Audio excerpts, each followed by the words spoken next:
Doktora na nagtatrabaho sa Sultan Kudarat Provincial Hospital binaril habang minamaneho ang kanyang kotse sa National Highway ng Barangay Digal, Buluan, Maguindanao del Sur nitong Sabado ng gabi, February 3.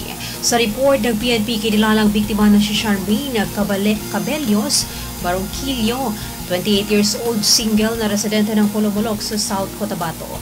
Lumalabas sa investigasyon na habang minamaneho ng biktima ang kotse ng sundan at barilin ng hindi pa nakikilalang sospek. Nagawa pa ng biktima na imaneho ang sasakyan patungo sa pinakamalapit na police station pero nahagip nito ang ilang bystander at tricycle sa daan at nasugatan.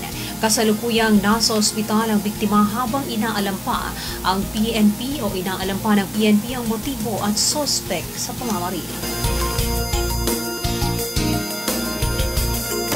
Mandela Reports Afternoon Edition.